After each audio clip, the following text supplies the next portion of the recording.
Good to see everybody, and thank you for being here today. Exciting time of year when you get to talk spring football. It's like Christmas for football coaches. To get out and have a 5-week period of time to better yourself as a football team is an exciting time. As a head coach, anytime that you're walking into a new program, there's certain phases.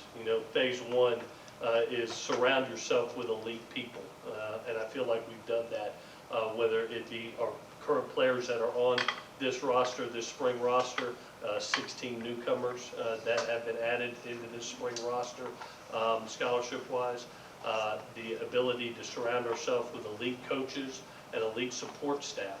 So the people are in place. Now, the second phase was to implement elite culture.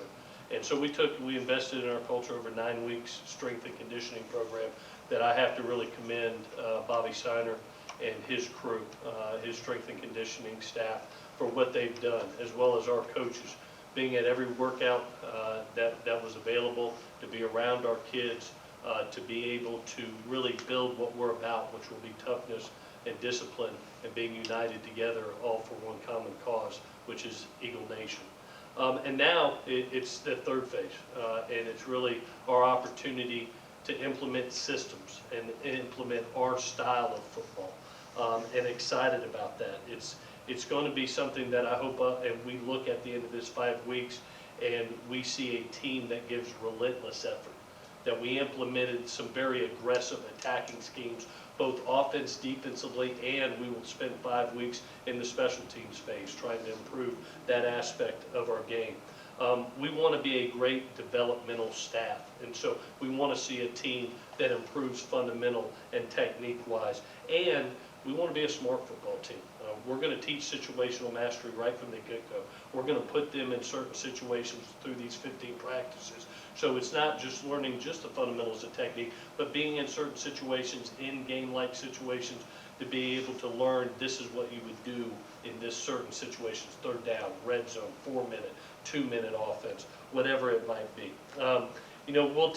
We'll take the next 5 weeks, and so everybody knows the next 5 weeks will look like this. Every Tuesday, Thursday, and Saturday, we will practice. Every Monday, Wednesday, and Friday, we will go ahead and do installation as well as strength recovery maintenance. Okay, we do this for a couple reasons. One, I feel like the best learning process is to be able to install one day, come back that following day, walk through it, practice at full speed, come back the following day on an off day, and review and correct. It also allows us to have some very physical, full speed practices through this spring training when you have a day off in between each and every practice, so you're never going back-to-back practices. Allows recovery for the players, but also allows a great teaching tool. Within these practices, every Tuesday, Thursday, and Saturday, Tuesdays and Thursdays will be from 4 to 6. Saturdays will be to be announced based on some other things that we'll have going on campus, coaching clinics, spring games. We'll always announce those to you. All media will be welcome to each and every practice during spring football. We welcome not only our media, friends of the media, but we also welcome Eagle Nation to be able to come out to any practice that they would like, to be able to look at this fresh start for us, and to look at these guys that have really poured and invested themselves into this football team. Obviously the first week, so you know what to look forward to. The first week we do have to go through a mandated NCAA acclimatization period, so you do have 2 helmets practice. It gears you up to week 2, which becomes more full speed tackling. We will maximize every tackling opportunity within this spring practice, as well as maximizing every scrimmage opportunity that we're allowed to do. We'll also be taking 4 of our practices starting next Tuesday to beautiful Eagle Creek. To be able, that will be our hardest day of the week, and there's something with that tradition of excellence on that field that we want to be able to incorporate with our players. They did a tremendous job during the winter strength and conditioning doing mat drills over there, which are not very fun, and being able to be a little bit old school with them, and to be able to see the energy that was created by that field.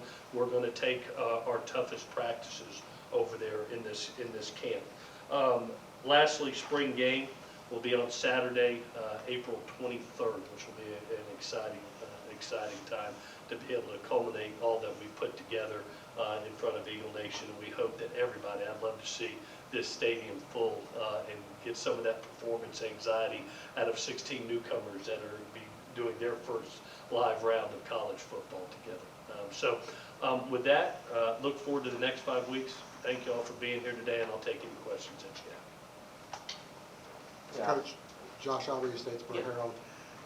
You've had about 5 months now to be able to evaluate. Where do you feel like the biggest turnaround? What position, what area will you be spending the most time on in the spring?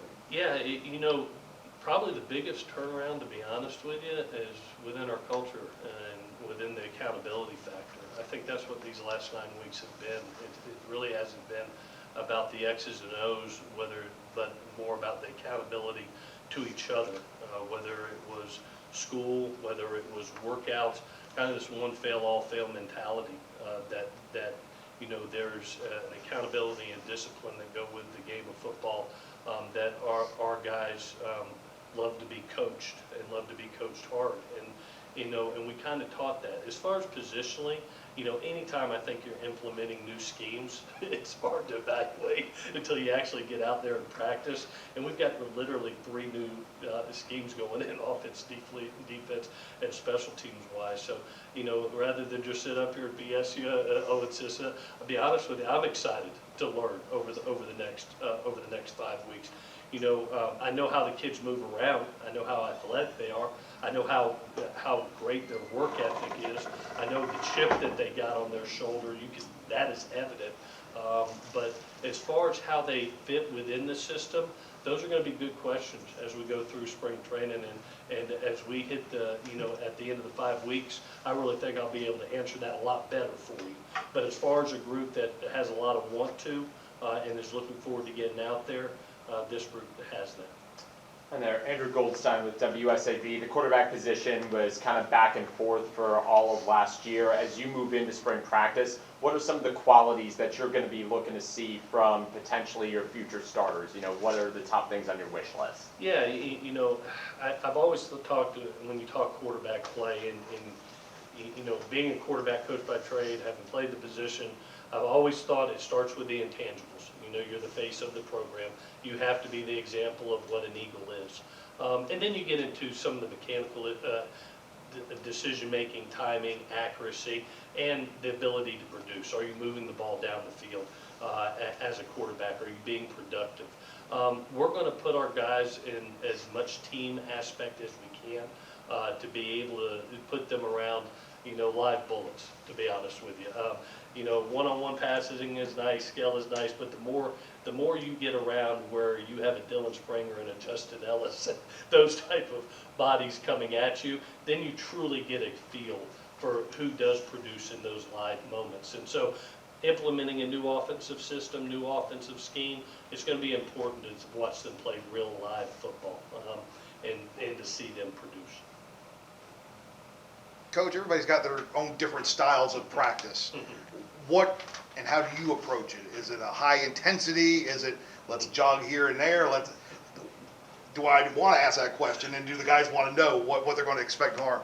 Well, I've always believed in training camp. You only get 15 of these opportunities, Frank, as you know, and you've got to make the most of each and every one.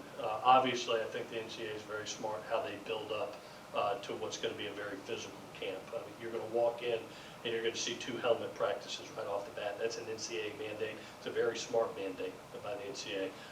It allows us, we took 9 weeks to build these bodies so they're ready for functional football movement. Now you put them out there and you allow them to move around football-wise, and as you get into week 2, you get into a really physical aspect. Like I said earlier, we are going to maximize every tackle opportunity. We are going to maximize every scrimmage opportunity. I think that you're going to walk out of here saying, wow, there's a ton of energy by this football team, a ton of want to, but this was a really physical football camp. It's what is needed, to be honest with you.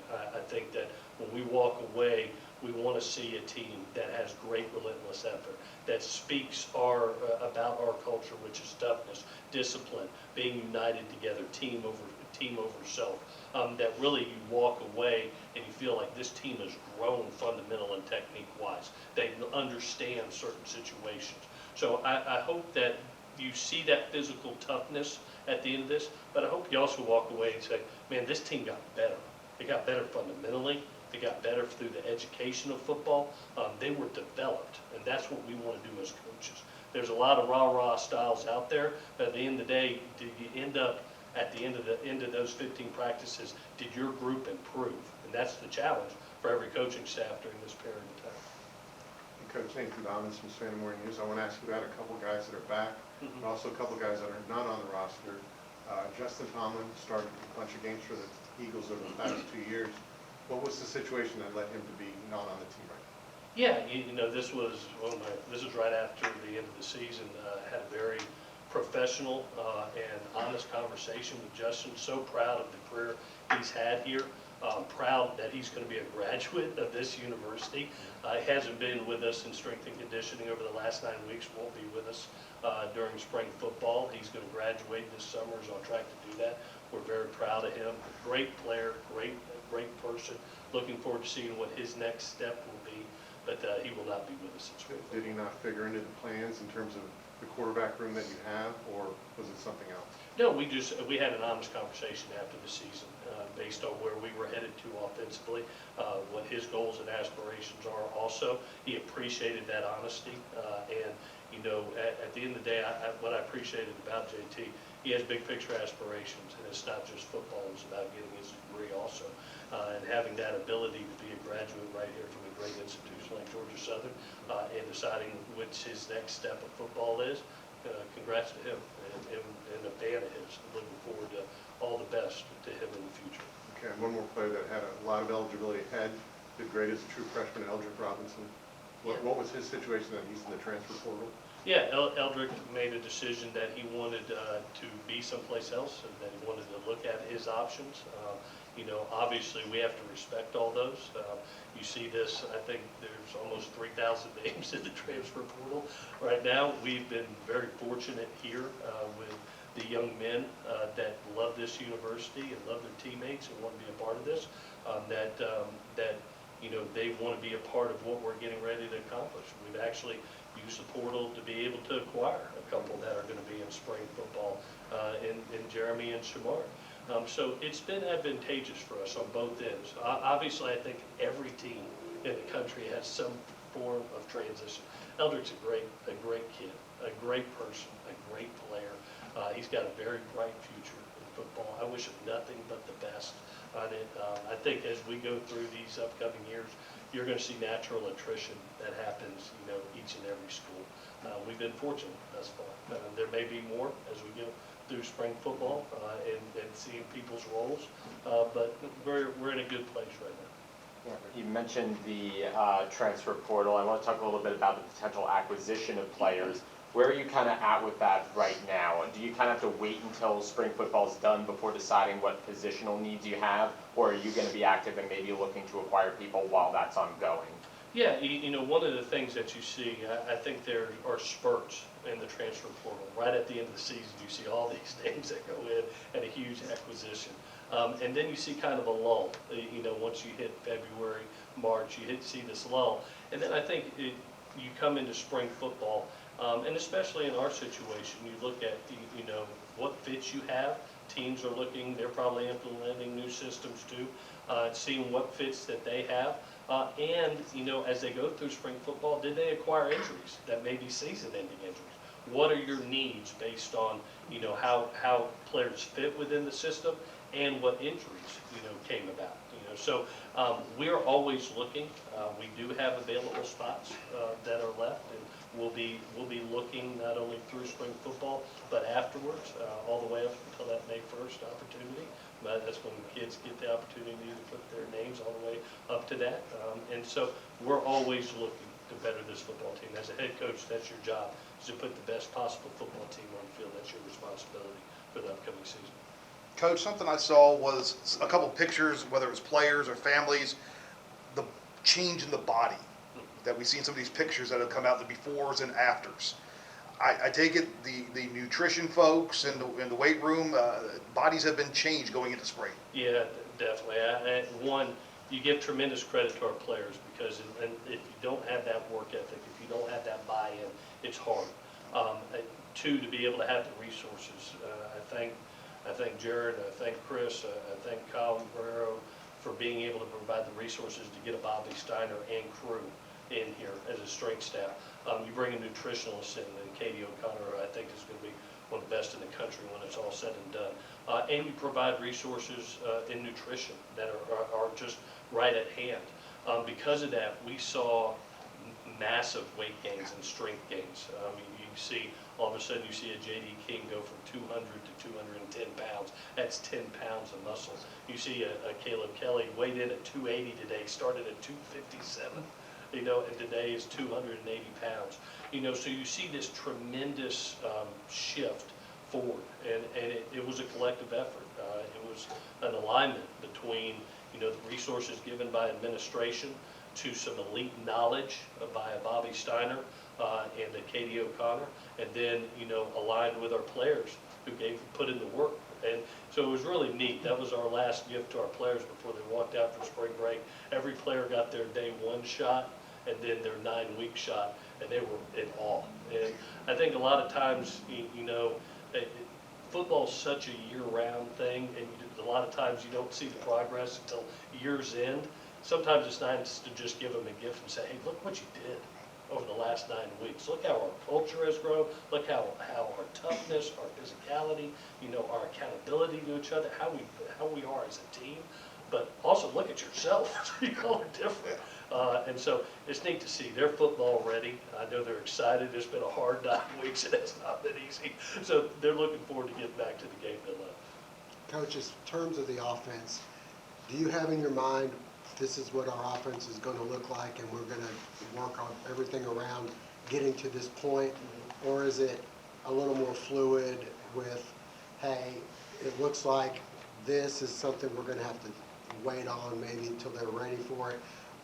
This is something that they're working on. It seems to be going pretty well. How is it in your head as far as the offensive progression? I think we have a system in place. I know we have a system in place that we've really been installing over the past couple of weeks with the 2 hours worth of meetings that you're allowed to get at. So we've been able to implement the system that we want to. These guys are not just walking in, learning. They have a feel for what's going on.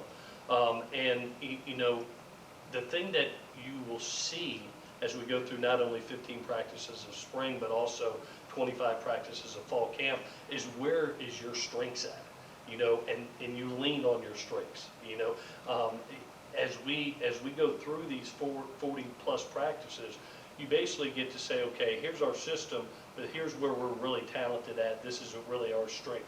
I know right now we have really some talented running backs in that running back room right now, with more coming in. I look at the quarterback position. I'm excited to watch these kids. To be able to watch them throw the ball around the park, and to see wideouts that I have been thoroughly impressed with through the end of last season, and being able to watch their growth opportunity. So yeah, we've got a total feel for what we are systematically. It's which way do you shift and lean on based on the strengths that you have within that system. Coach Jake Wallace with WTOC. You got a number of guys come back for 5th, 6th, 7th years, really in every unit. How much do you rely on guys like that on a day like tomorrow when you really are trying to set a tone for this is what we're going to be, this is how our practices are going to be? Yeah. One, I got to give credit again to Jared and Kyle and the decision they made back on November 2nd when I got hired. It allowed us to build relationships with a lot of the older players. Everybody it's all exciting to talk about newcomers and freshmen. It's just as exciting to talk about when a Dylan Springer decides he's going to come back, and a Justin Ellis and a Caleb Kelly, and those gentlemen, a Todd, Glenn Bradley. It's exciting to talk about when 4th, 5th, 6th years guys come back to be able to help this football team. And I think that was critically important. If I'm hired December 7th and I'm immediately hitting the ground running and I'm in homes trying to recruit freshmen, some of those guys may not be here because relationships weren't built, honest one-on-one conversations weren't built. So it was just as important to recruit those guys as it is the 16 newcomers that'll be walking into the spring roster, and they're going to be invaluable for us on a championship run because of their leadership, because of their experience. They've been in wars before. They know they know how special this place is. They can teach it to the younger kids. So yes, I'm going to lean on them heavily, not only for leadership but production and play. Coach, you have a lot of coaches on your staff who have quarterback experience at the Division I level. You talk about flying bullets and all that. Is there something that you and Ryan and Brian can get across that nobody else can? Do you see something out there actually at field level that maybe people that just play other positions don't see? Yeah, you know, one of the things, we try to teach all our kids to play the game through a quarterback's eyes. You know, I think there's, when you look at, a quarterback has to know every position that's going on in the field offensively. Has to know what the offensive line's doing, the running back doing, the wide receivers doing. So one of the reasons I love hiring quarterbacks that have played is that's the way we think, and that's how we teach other players. So it's great when a wideout knows what every other wideout's doing on the field and why we're running this route concept with it. It also helps when you have 3-4 different coaches that have played the position. It also allows you to be able, if Coach Ellis is coaching one quarterback and another quarterback's in there and he does something incorrect, that I can walk over there and say, hey, think about this, or you need to do this. Ryan Apple, same thing, one of the best players in the history of this league. You know, probably the best quarterback on this staff, to be honest with you. Be able to walk in at any point in time and be able to coach. So you got multiple guys that have played the position, that have lived the experience, and are able to educate the young kids that are around us. Who's got the best arm? Ryan Apple.